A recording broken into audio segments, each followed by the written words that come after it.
Hey, playtime. I thought about this today, what I wanted to do tonight when I got home from work. I want to play with my new camera some more and go ahead and make another video.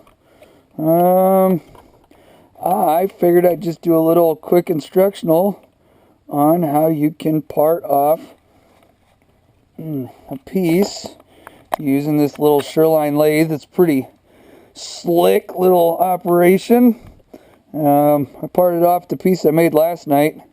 Pretty neat. You can see the cut's fairly decent. Okay, first thing first, we need something to cut off. Then we're going to need our parting tool. It's just a high-speed steel deal. Comes with your Sherline lathe if you ever decide to get one. We'll go ahead and mount that up.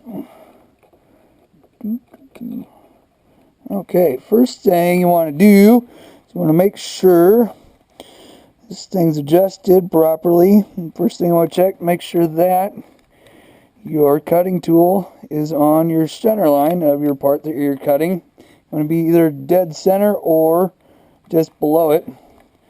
And here we would adjust with these two screws, slide it back and forth because it's on this super awesome angle. Alright, next thing you want to do is make sure that you are cutting straight into the part that you are parting off, because if you go at an angle, either way, it's bad. You'll probably break something and it'll suck and you'll say naughty words. Okay, a little trick I learned. Go ahead and square it up with your chuck. Just like so.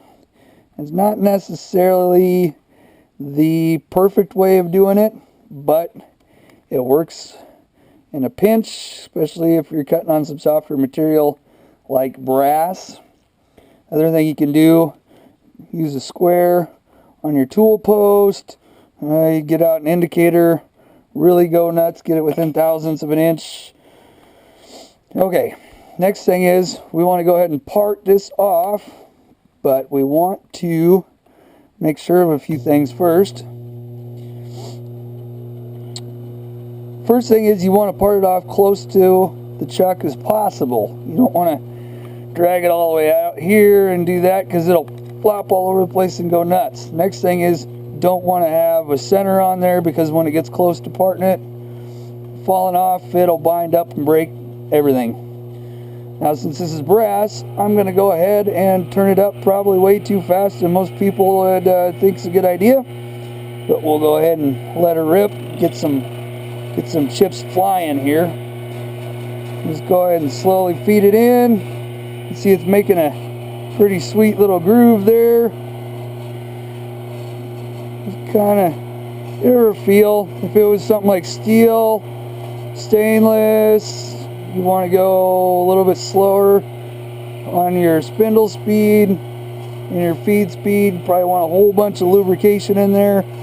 Probably even need to use some lubrication now, but we don't really need it because it's brass.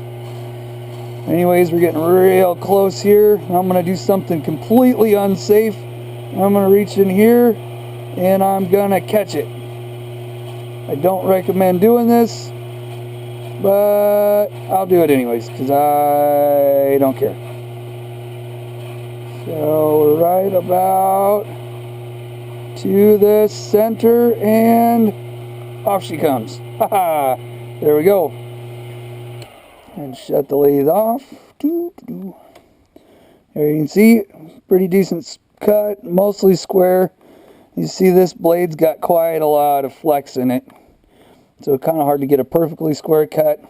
So usually I'll leave a little bit extra. Won't try and get my perfect parting line right there. I'll go back and cut it back with a facing cut.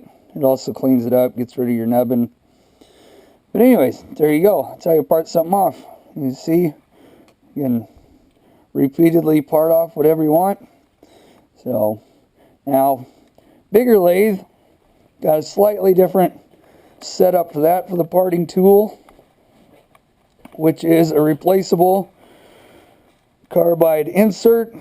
Pretty beefy, heavy duty. You can see this guy doesn't have any flex in it. It cuts real good. Cuts real good. Anyways, there we have it. Thanks for watching, and see you guys maybe tomorrow night.